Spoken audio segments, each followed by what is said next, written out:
Welcome to Choice Classic Radio, where we bring to you the greatest old-time radio shows. Like us on Facebook, subscribe to us on YouTube, and thank you for donating at choiceclassicradio.com.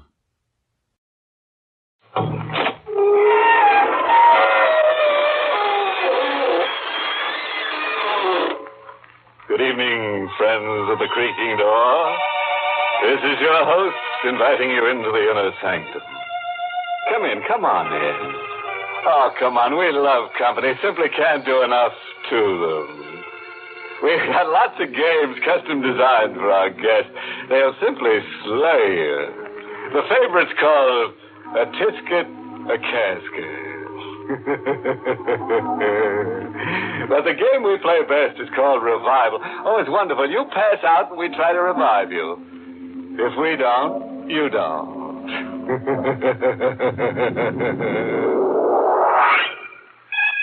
now for our eerie spell. The hitchhiking corpse. Climb up on the driver's seat. Sit close to the driver. Sean O'Hara, a bewitched man with deep-set eyes. Hear what he has to tell about the beautiful corpse of Madoc County. The girl who lost her head over him. Eileen. The last time I saw her, she was standing where she always waits for me. In the rain on the little white bridge where the road takes a bend around Moon Hollow. I could hear her call for me to stop. Stop, John! I'm ready to go! But I wasn't going to stop for her. Not anymore. My mind was made up to that. And then the lightning flash burned over her like a million lighted candles. And she was standing there where she always waited for me, without her head. Eileen had lost her head. Am I right in my mind now, I'm wondering? These things I know, these things that I saw, was it a dream? A man's imagination gets tipsy when he drives a great silver van 400 miles in the loneliness of the night. Eileen. The first time I saw her, she was standing where she stood the last time on a little white bridge near Moon Hollow. Climb in, miss. There you are. Sit deep in your seat with your head low. It's a black mark in the book for me. If the company inspectors see you riding in the cab, I'll be docked. They won't see me. Only you can see me, son. Only I can see. You're calling me by name. No. I'm making up a name for you. But it is my name, Sean O'Hara. It's an uncanny bit of making up you just did, Miss... Try, son. If you try, you too can do an uncanny bit of making up. With your hair like it is, and your face, just one name suits. Only one name. And my name? Eileen. I am Eileen. And just where are you riding to? To Madoc County. But someday, not tonight. Madoc County's a good 80-mile ride from Moon Hollow. Is it someday, I heard you say? Yes, someday I'll be riding to Madoc County. And it will be you who will take me there.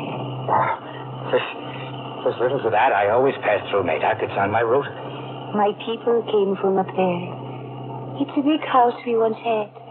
A great big house. Without windows.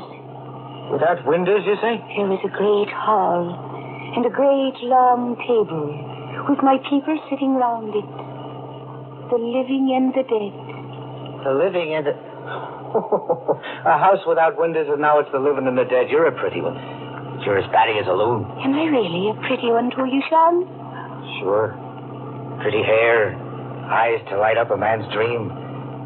Dainty little hands. The two of them fit into one of mine. And a face... A face, Sean? No. The face I cannot trace. Why not? With all the war paint on it, if I didn't bite my tongue, I might say that what I see smeared over your cheeks is blood. Don't bite your tongue, Sean. You're getting out.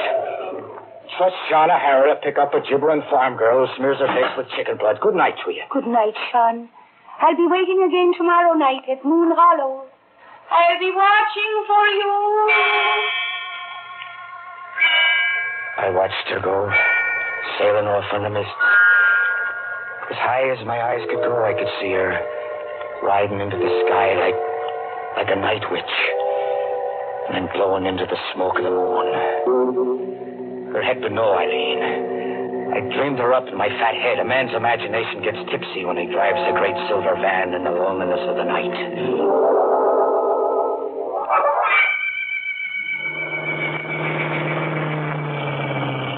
Way up, I pulled into the yard behind old Morgan's diner to sleep the night from 2 to 6, curled up in my cab like I always did. I'm a hearty man and a steady sleeper, not given to dreaming. But this night, bad luck to me, I dreamed. She was leaning over me, Eileen, with the moon in her eyes. And now the blood was wet on her cheeks and running down in big red beads to splash my shirt. The old mill house in Maida, where the water falls, in Maida. The old mill house in Naidoc, where the water The falls. old mill house in Maida, where the water falls. You must see that the dead go home, Sean. See that the dead... Eileen... Eileen.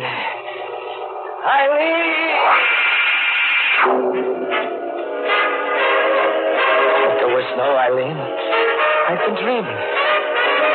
Dreaming, but the radio was playing loud enough to wake the dead. The dreaming man doesn't turn on the radio. Eileen! You always wake up like a roaring lion, O'Hara? What? It's me, Morgan. I guess you've had all the music you need to wake you up. It was you who turned my radio on? Me it was. Were you thinking the radio turned itself on?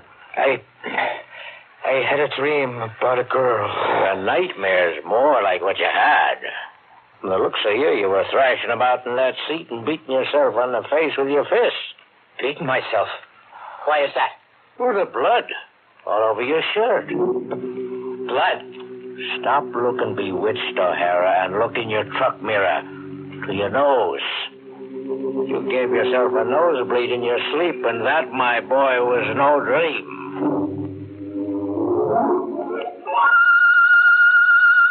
I was an hour late for unloading in the Cloverville depot.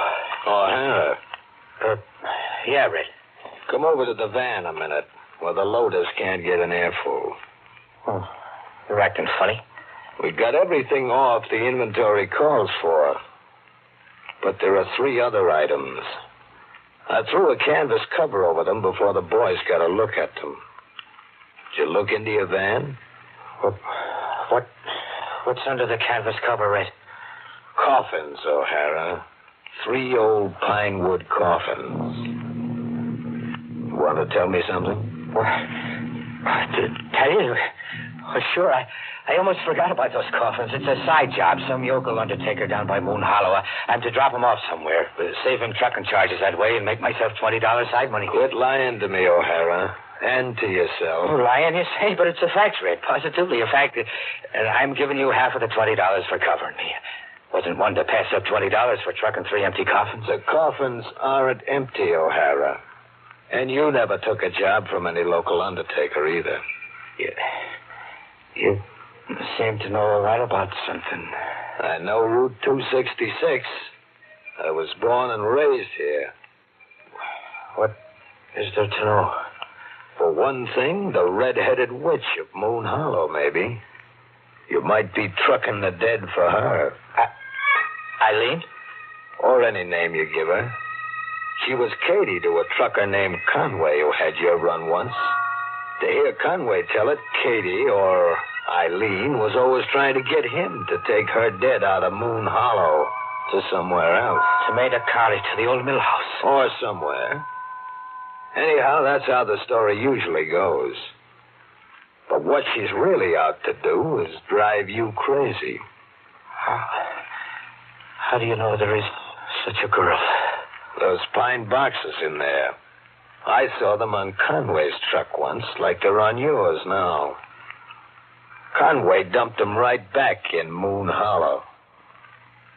Take my advice. From now on, pass the redhead up. Jam your accelerator to the floorboard and go past her at 80. I don't know what I'll do.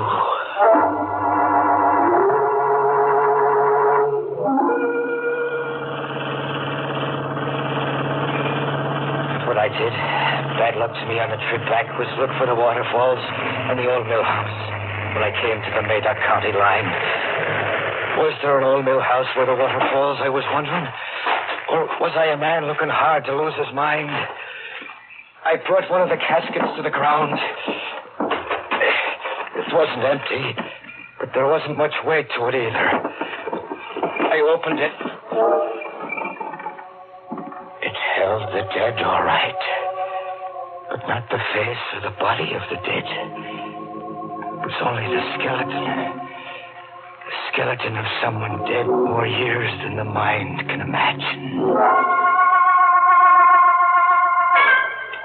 And there was a waterfall in the deep woods, the music of water, and Eileen's voice splashing in it. The old mill house under the water. Was he? And there was an old mill house down below the rocks. A stone house without windows, like Eileen had said.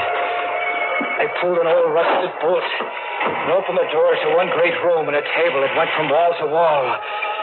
It was old, and the flying dust could blind a man, so he'd only see what his tipsy imagination would want him to see. I saw Eileen. Eileen standing before me with her arms out. Like a thin shadow my eyes could see through to the wall. Go bring the casket, son. Go bring the dead home. Here's something terribly new in thumbing a ride. A witch hiker. And a neat switch, too, on the old boy meets girl formula. This one's boy meets school. Eileen. Now, there's a bonny lass dead set on getting ahead. And if she keeps up the pace, she'll have O'Hara shorn of his sanity any mile now. But let's get back beside our bewitched trucker. A man's imagination gets tipsy when he drives a great silver van in the loneliness of the night. But there was an old mill house where the water falls, as Eileen has said. And it was there I left 3 caskets of the old dead. Passing Moon Hollow on the way back, I stopped in at Morgan's Diner for some Mormon coffee. It was just old Morgan putting his profits into the screaming jukebox. O'Hara, it's you. Nobody else. I've been waiting all night for you to come. I stopped for a time in Madoc. Well, agitated the way you look. Have I slipped out owing you for a meal? No. I don't understand the looks of you. The shoebox. It's for you see?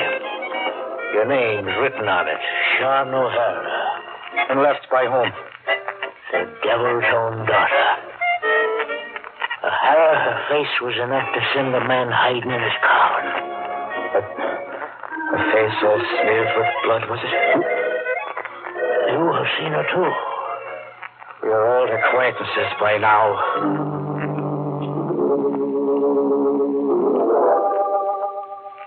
When I left Morgan's prying eyes, I opened the shoebox. It held a small white envelope and an old rusted tin can. I opened the envelope. 2 tickets there were to a costume party in the Moon Hollow firehouse for the next night. And the tin can full of money. A shower of Indian pennies and buffalo nickels, coins with the grit and tarnish of years on them, like some miser had saved them in a secret nook of the kitchen. That was too much for a tired working man to puzzle out. My poor head would have none of it. I had a load to haul back that night. It was time enough for puzzles another night. She'd be standing on the little white bridge where the road takes a bend, and then I would put my questions to her.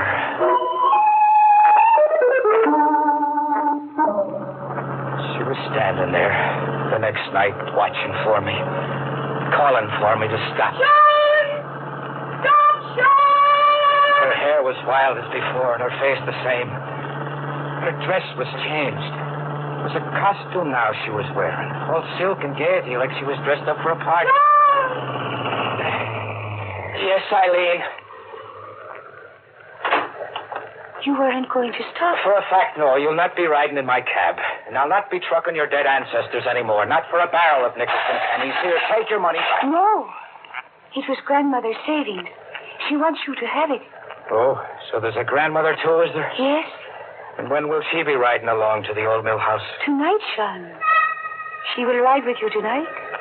And after that, I'll be riding with you to Medoc, too. And that settles the count of your people? No. It still leaves you, Sean. Me? Am I hearing you say me? Yes, you two will sit at the long table in the great hall of the dead. You will sit beside me. Alive is it to be, or dead? Dead, Sean. Like us. And what will snuff me out, a hardy man like me without a sickness? You will just die. Your heart will just stop. My heart will stop. You don't want to sit beside me? It's not by way of wooing a lady. Sean, Yes, Eileen. do you like my costume? I do. And what's it for? The dance at the firehouse. I thought you would take me. I think not. Then I will go alone. Good night, Sean. Compliments of the evening to you, miss.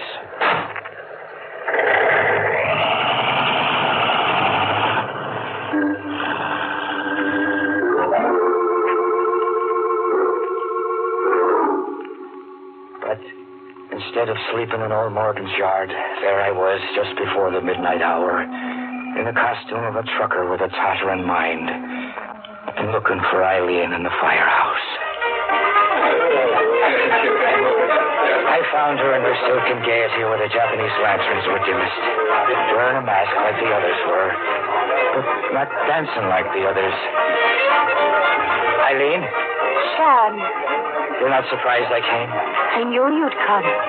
You're not dancing? The music is stopped. It's unmasking time. Midnight's not a minute away. The callers announced. Attention! Attention, everybody! It's midnight! Everybody, unmask! You're not unmasking, Eileen. You unmask me, Sean O'Hara. All right, I'll speak again. Say my name again. Sean O'Hara. Your voice. It's like the voice of Eileen. I am not Eileen. Put your hand to my mask, Sean. You're an old lady. I am old, and the life you see is the last I have to show.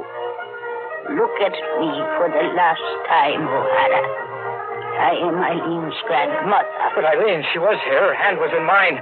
Dressed in the costume with the silken gaiety you're now wearing. Eileen slipped away to leave me with you.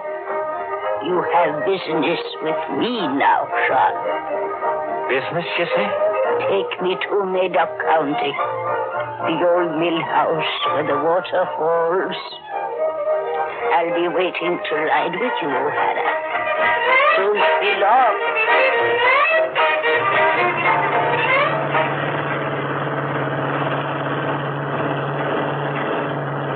I drove the lonely night to the Medoc County line with my freight of storage eggs and canned goods. I met dead in a pine box. The old grandmother in her silks was in her casket. I didn't bother to ask whose job it was. I put the questions to Eileen the next time she waited for me where the road takes a bend around Moon Hollow. And she was there like I knew she'd be, pointing her thumb to hitch a ride. Stop for me! But I didn't stop this last time. I did what the checker-red Lacey said Conway failed to do, and what I must do. I passed her up. I pushed the gas accelerator to the floor and passed her by an 80. The shriek where the highway bends into Moon Hollow. But I I didn't leave Eileen behind. She was on the seat beside me. You didn't want to stop, Sean. She was beside me. Without her head. I'm dead, Sean. Dead. Now drive me to Made-Up County.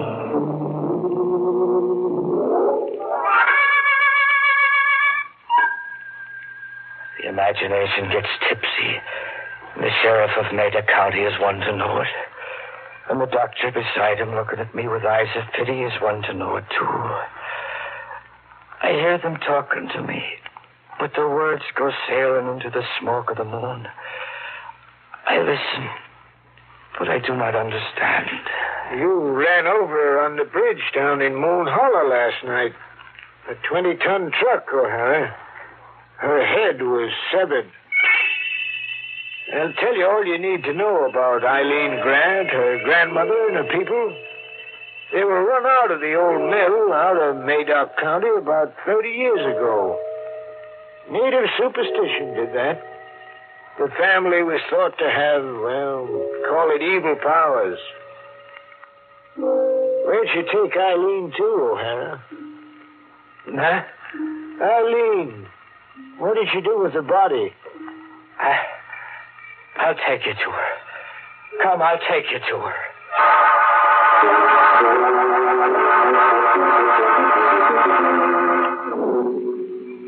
I took them, the sheriff and the doctor, to the old mill house where the water falls. Here, Sheriff, is Eileen and her people sitting around the table in the great hall of the dead. Oh, Hannah, to do this, to set them around the table like that, you couldn't be in your right mind, man. No, I couldn't be. And I'm the one to admit that. I'm not in my right mind to sit here beside Eileen now. What can there ever be between a man and a girl? Sitting and rotting in an old mill with their ancestors looking on. O'Hara. Say, Doc, take a look at him. O'Hara's dead. Dead? To sit down and die just like that? Just like that, Sheriff. O'Hara's heart just stopped. As if he willed it to stop.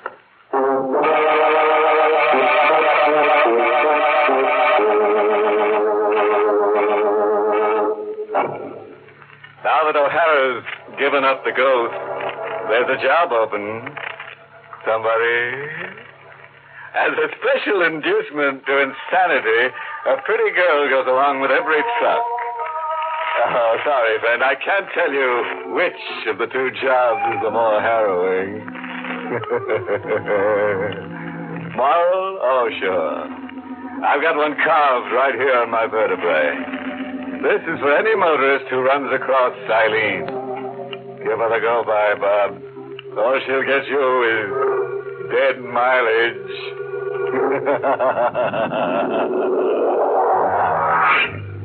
Pleasant dreams.